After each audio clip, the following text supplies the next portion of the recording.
So Rahul, it's been quite some time since you came to Bangalore. Yeah. You've shifted very recently. So how do you like Bangalore? How do you find any different than what you were in Mumbai? I'm actually really glad to be back in Bangalore after, it's been a year and a half, I guess, since I last did my course here on leadership. And I was just feeling this deficit in my teaching experience because it wasn't as much fun teaching online. But now that I can see my kids in person and actually experience their energy live, it's a lot more fun. So I'm actually glad to be here. Well, before jumping into the questions of music, you're a history teacher, if I'm not wrong. Yeah. So how has teaching been here for you in Bangalore, offline classes, in comparison to what it used to be? Is there a big transition?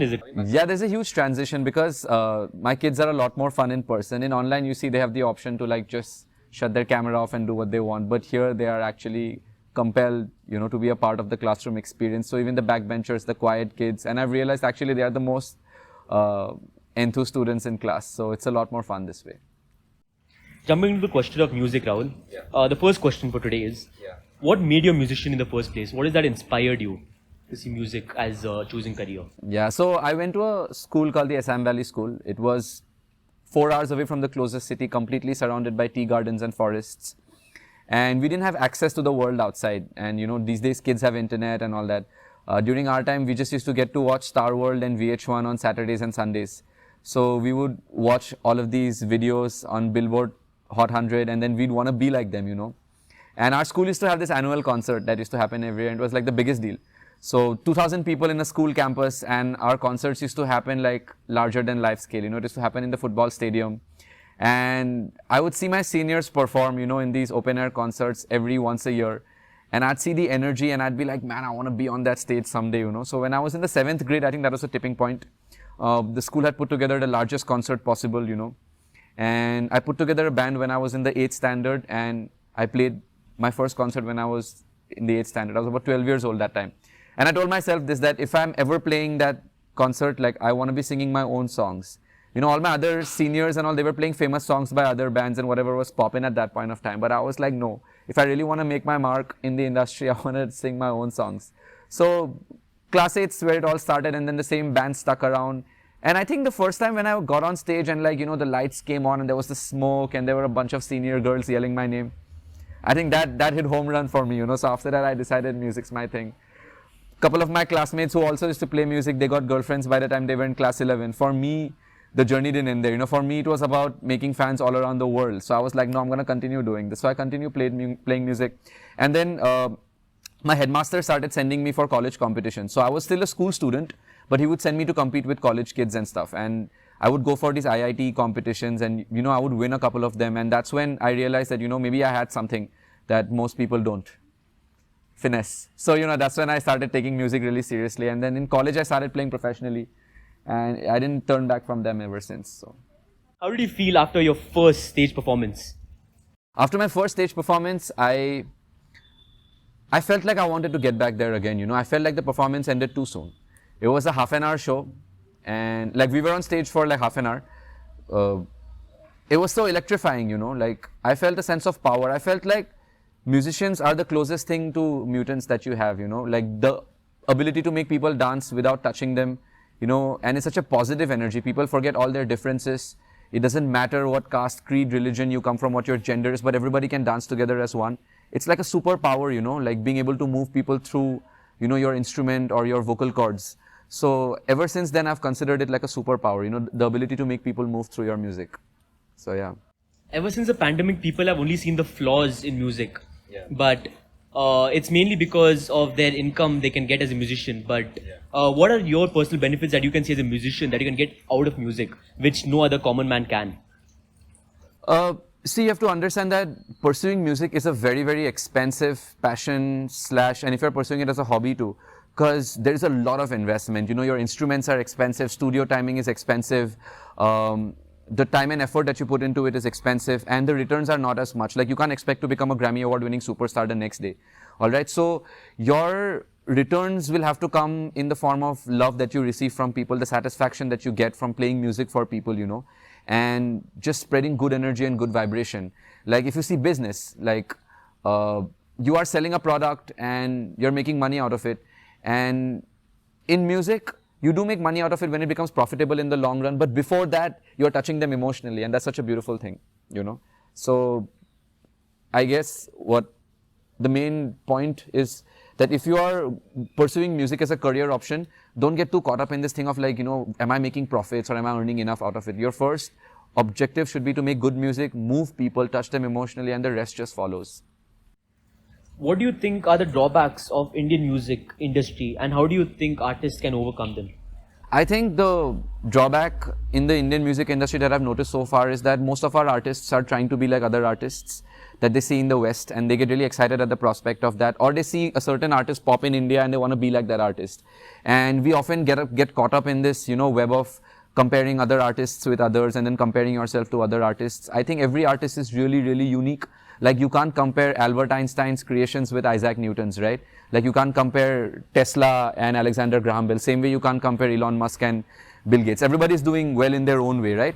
So what the people in the West have done is they follow their own paths and they're very supportive of each other. In India, what happens is they get more competitive towards each other, and there's a lot of negative, you know, cohesion. Like, oh, I don't like that person just because he's popping, I can be better. So I think what Indian artists should do more is like focus on their own music, continue doing their art, not get caught up in what's trending, what's not, and support each other. That is super, super important. Who's your inspiration in the field of music or otherwise? I learned most of my music from watching my seniors and from watching YouTube videos. One of the most inspirational figures in my life was this boy named Ranveer Das. He was my school junior and like a brother to me. He passed away really young when he was 15 years old. He got electrocuted by the guitar. And I learned a lot from him because he was so passionate, and we were in a band together. And when I was in school, like I was always multitasking, right? I was the school cultural affairs captain. I was in the school swimming team. I was debating for the school. I was in the school theater drama team. And, you know, there was just so much pressure. I would not get enough time for music. And he would always tell me that if you love something, you'll always make time for it. So that's the greatest lesson I learned from him. And, you know, it's the reason why I continued making music. And now I'm on my way to being a superstar. It's all because of him. Otherwise, like John Mayer has been a huge inspiration. I really like Drake's music. I really like Chris Brown music. I really like Tory Lanez. So these are some of my favorite artists. And B.B. King, yeah. In context to production of music, is the remix format ruining the creativity of music? Not really. To be honest, music is such a beautiful energy, and sometimes it resonates with people very differently. Like it inspires people differently. So some people listen to a song when they're sad. Some people listen to a song when they're happy. When an artist wants to remix a song, it's the artist's way of showing love to the song, you know. So sometimes you'll see a lot of beautiful remixes also coming out. The entire genre of hip-hop, it thrives on sampling older songs and older jazz songs, older artists. You'll see Kanye West sampling a lot of, you know, old school jazz music. You'll see Eminem doing it a lot. You'll see Jay-Z doing it a lot. You'll see Drake doing it a lot. So I think if you're remixing a song, the artist should in fact feel privileged that, you know, somebody actually remixed their song. And artists love it when their songs are paid tributes to and, you know, paid homages to. It's a beautiful thing. Yeah. In terms of writing music, how do you come up with ideas for songs? I get inspired by real life situations a lot. Like when I was in JNU, that's when I started making protest rap music, right? So at that point of time, whatever was happening in society, the injustice that was being meted out to the people, the Indian citizens, that inspired me a lot. So at that point of time, I was writing a lot of protest music. The last song I wrote was for the farm bills. And I'm actually so glad that the farm bills got revoked, you know. I decided to take a break from protest music at this point of time is because I'm making a step into like mainstream commercial music now. And I was told by this very famous Bollywood producer that if you really want to make an impact on society, Rahul, get to a certain point in life and, you know, then start addressing society, because then people will take you more seriously. Because right now, the country that we live in, any sensible person would notice that there is obviously a very big restriction on freedom of expression, and people can't really say what they want. Like biggest example is Gauri Lankesh from Karnataka, right? Like she was shot for addressing something that was very real, right? She was saying that religion could be the next big trigger point in India over and above, you know, corruption. And they shot her because of that, you know, because they thought that she was targeting Hinduism as a religion. So if you could be shot for something like that, it means that India is not very tolerant towards a lot of views and opinions, you know. So that's what made me realize that if I really want to be speaking about certain things in society, I have to be at a certain standpoint so that, you know, people understand the seriousness with which I'm approaching. If a Rahul Rajkhowa says Rahul Rajkhowa now says something about a certain something, it won't have as much impact as a Shah Rukh Khan saying it. So I want to get to that position before I can start addressing social issues again. Yeah. Well, for that, you can take 5 seconds of time to ask all our viewers here to subscribe to your channel. But moving on, any piece of advice you would like to give to the youngsters or the budding musicians? I just want to tell the youngsters and the budding musicians that discover the scene more. India is a growing scene. I think in about 10-15 years, it's going to be an amazing place to be. The pandemic did slow down things a lot, but I have toured, man, like a lot around the country and abroad. And what I've noticed in India is that over the last couple of years, it's becoming a wonderful place for music. Almost every city has its own music festival now. In another 5 to 6 years, it's going to be amazing. So be grateful to your pioneers because they worked really, really hard to set up this scene, you know. Like next month, I'll be traveling to this border town between Manipur and Mizoram. And they have called up a stellar lineup of artists, including me. And I'm really glad it's happening, you know, like if a border town between Manipur and Mizoram can have a music festival where they've already sold 6,000 passes, it means like it's possible anywhere, right?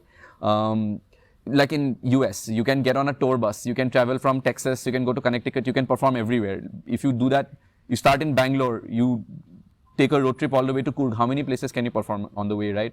But if the fact that a town between Manipur and Mizoram that's happening, that means it's not too long before stuff like that starts happening in the southern region of the country too. And I think there are wonderful music festivals coming up in Karnataka as well. There is Somad Music Festival, there is Echoes of the Earth, there is the Sula Wines Festival that happens in Nasik in Maharashtra. Again, that's a place that people usually don't really visit, right? But it has a music festival now. So India is really growing. So the budding musicians, you are blessed actually. A lot of work has been done. A lot of A&Rs are coming into India now. Spotify is blowing up. Apple Music is blowing up. During our time, like getting into VH1 was so difficult. But now you all have your own individual channels, right? You get 100,000 views on YouTube, 200,000 views on Instagram Reels. You're already blowing up. People already know who you are. And the other advice that I would give is learn to record yourself. That is very, very important. Learn a recording software. Learn how to produce your own music. Be self-sufficient. And if you are independent and self-dependent, you know, it's honestly it's the best because that's what gives you the strength to carry on in this difficult path towards achieving stardom in music. Have you gone through writer's block as a musician? Yeah, we go through writer's block time to time. We need to go through heartbreaks. Sometimes I purposely put myself through heartbreak situations to actually come up with lyrics that... No, but in all seriousness, yeah, we do go through writer's blocks. And personally, I would say this, that I have written some of my best songs when I'm going through some of my lowest phases. Because at that point of time, it just brings out, you know, a different vibration inside your body, I believe. Like, the sonic energy is different. You know, you feel like you're more in tune with yourself when you're vulnerable. And it's not always necessary that you have to be at your happiest best to write some of the coolest songs, right? Like, some of the best songs that I wrote was when the school that I was teaching in Bombay, they had shut their history department, and I had just lost that job. And I was going through this, you know, frenzy of emotions that what am I going to do next, right? It's pandemic, people are losing their jobs. So I would be standing in my balcony overlooking the Worli sea face, and I was staying in a really expensive apartment because, you know, my school was right there. I was staying next to Isha Ambani's house, and I was thinking, how am I going to afford this lifestyle ever again? And I was really sad actually. And I would go out to my balcony, look at the sunsets from my balcony every day into the seaside. And I think that's when I came up with some of my best songs. And these songs will be releasing next year, and they've pulled in some of the biggest budgets from Bollywood. So, yeah, I wrote some of my best songs when I was at my lowest. What message or tip would you want to give to those individuals who want to probably learn an instrument or even get into music, but probably think they're not good enough? Do you think patience is the key, or is there some sort of tip you want to give to them especially? Patience is definitely a key for anything in life. Like, if you want to do anything, patience is very, very necessary. Like, I'm a history professor, so, you know, there's so many books that I have to read, so many assignments that I have to correct. Like, I have to correct 84 assignments sometimes. And my children think it's, you know, they are the ones, you know, at trouble here because they have to write an exam, but we have to correct them, right? Imagine reading 84 scripts with terrible handwriting, but like, you have to do it. And at the same time, like, you have to come and then, you know, play music and then, you know, compose your songs. So it's just that constantly I have to be in so many headspaces at once to compose music. So I would just say this, that play music for your own satisfaction. You know, don't play to satisfy somebody else or to impress others over and above. And when you understand that, when you're playing to satisfy yourself, you will realize the patience, love, and loyalty that comes along with it. How has music interest in the city changed, and what do you think about this transition? Okay, I would say this, that I haven't been in Bangalore too long to comment on that, to be honest, because I have been touring in Bangalore since 2017. That's when I first came here, and I had come here with my band. And what I've noticed here is that Bangalore is very, very receptive to independent music. Like, they're really supportive of it. If you were to do the same thing in, let's say, a city like Guwahati, the place where I come from, the Northeast is like, it's flourishing with music, right? But at the same time, for a band to go there and tour actively and, be appreciated for their original music, it's a tad bit tough. But in Bangalore, they're a lot more receptive because the crowd here is a bit more advanced for that. And Bangalore loves independent music. That's what I've noticed. So over the years, I feel as a musician, I have evolved a lot. So from rock music to reggae music to hip hop to R&B, every year that whenever I've come back to Bangalore, I've received a different kind of love. Like 2017, it was with my band. 2019, it was with, R&B music. 2021, beginning of this year, it was with hip hop music. So I think it wouldn't be wrong to say that right now in India, there is a trend for hip hop and R&B music. So that's also popping in Bangalore right now. And also the trends that I've been following, the new festivals that are coming up and the venues that are packing up in Bangalore, it's more towards hip hop and R&B music, which is great because in the world, hip hop and R&B music is trending right now. At one point of time, EDM was trending, right? So I would say at this point of time, it's a great time for hip hop and R&B. Ever since you come to Bangalore, have you got the opportunity to explore techno? Not in Bangalore, but yes, in Bombay, I had explored a lot of techno music. The thing is, I moved into Bangalore like 2 weeks ago, and then I had to leave another 10 days for a shoot in Bombay. So I've attended a lot of techno gigs in Bombay. I have a couple of techno releases coming out next year, but I'm yet to explore the techno scene in Bangalore. It has come to light recently that artists often don't own their own music, and the label company does instead. Yeah. What is your take on the issue? Interesting question actually, because I just recently signed my record label deal, and I signed as a board member and head of talent division. So the deal that I have with my record label is very, very different because my producer and investors, they were clear about it from the very beginning, what they expected out of me. And to me, my music was precious, right? Because I've been doing this for the last 13 years. So I would say artists should be very careful when they're signing, documents, because this entire year has been like a very complex marathon for me, because I was making music with a couple of friends, and my last music video on YouTube hit like 200,000 views, and I haven't released any music since the last 8 months because I approached a couple of record labels. They signed some documents, they kept my music and they refused to release it, right? Because under the pretext that they own the IPR to it. So I would say this, that artists should be very, very careful while signing contracts and always read through your MOUs, because there is a scope for the company to completely own their music if the artists are not careful enough. It's all about the language and the terminology, which is why I would also suggest the upcoming artists to have a clear-cut knowledge of the legal matters and the law that goes with, making music. How do you think Bollywood as a film industry undermines an artist's individual standout in the whole country as a musician? To answer that question, I would just say that there are two different industries. Like, you have to look at Bollywood as an industry that's really thriving and making it big. Like, if you look at India, the first thing that comes to your mind is Bollywood, right? When other people from across the globe look at it. The funny thing is, if the music scene was owning the Indian circuit, then we would probably be doing the same with Bollywood as well, right?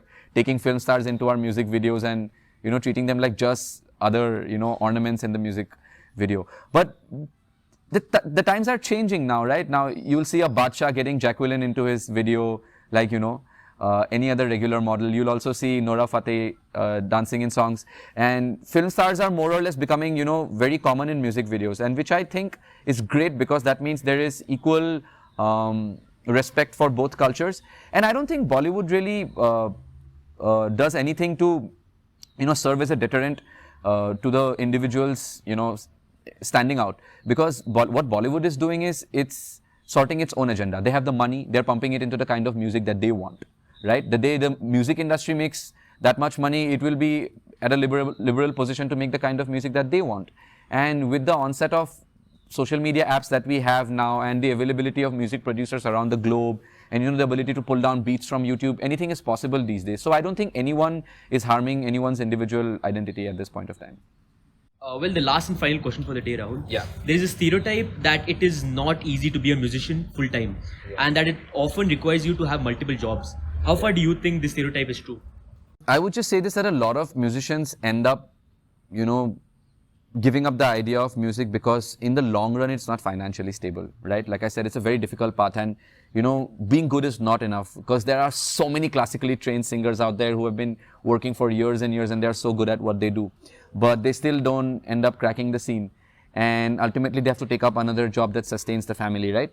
So this is my advice to all upcoming musicians out there, that if you do not come from a family that is extremely well-to-do and willing to support any endeavor in your life, please keep a backup option. It's extremely necessary. I consider myself blessed that, my school, Legacy School, is so accommodating and so encouraging in whatever I do. My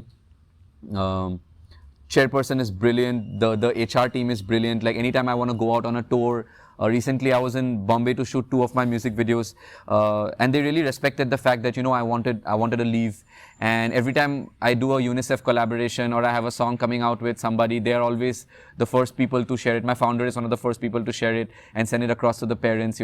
So I'm really blessed that way. Can't complain. And I would just say, for me, it serves a dual purpose because I also want to shape young leaders. And the fact that I can do it through my music and being an educator at the same time, it couldn't have worked out any better. And before I die, I always wanted to impact at least 500 lives, positively. So far, I've sent out about 84 students into the world. Couple of more years, and I think I should be good. So I would just say this, that, keep a backup option and make sure that the other thing that you do is also something that you like. Do not keep your first option as your first and final option. I know a lot of people will tell you that if you really want to do something, get completely immersed in it. That is amazing. But as human beings, we have the capability to do a lot of things. All right, stop wasting time on social media, on other things that don't really matter. If you really want to make a career out of yourself in music, like, make sure you also pick up another backup option that can financially support you, help you put meals in your table. And going by that, like, it's been amazing so far, like, because I was able to build a house for my parents, still, send money home whenever necessary, put meals on my own table, donate to causes and other things as much as possible, invest in my own music videos till I finally got a record label deal last month. So I would just say this, all of this was only possible because I kept a backup option, because I also chose education, right? So that's my advice to everybody out there, like, make sure you do keep a backup option. Rahul, before we let you go, I mean, I'm pretty sure everyone's dying to just listen 2 lines from you. Any music in the hip hop or reggae or R&B background. All right. I recently did a collaboration with UNICEF. It was called Saving the Planet. Really special song for me. I also performed it at this music festival in Portugal, in Lisbon, called the Colors Music Festival, where I was the only Indian/Asian artist to perform at that festival, actually. Now we're finding it hard to breathe. Yeah, that is the fees we pay for cutting way too many trees. These humans have too many bad tendencies for thinking everything under the feet belongs to you now. It belongs to the Lord, to the Jah. He let you live on it. You could worship any God, but learn to respect the planet. We want to save the planet, but they want to pollute the planet. We want to save the planet, but they want to pollute the planet. Then I met a Martian up in the sky. I told him, "Hello, Mr. Martian. I don't know your jargon, but I shot up here through the sky. Now can you please tell me what you see? Is the view of the earth pretty?" He said, "Hello, little earthling. Why you always fighting, polluting, abusing? You see, when God created planet Earth, He gave enough to man. But why you always got to fight over it, goddamn? Live life and share the love. Is it too hard to follow the plan? But you hate and hurt and cheat between yourselves because you can. And all of that negativity in one lifespan. I'm talking cheating, beating, killing, raping, bombing." He said, "God gave you planet Earth. Learn to spread that love. No more violence, just love." Yeah, that's it. Beautiful, Rahul. I think that's the end. We'll call it cut. Beautiful.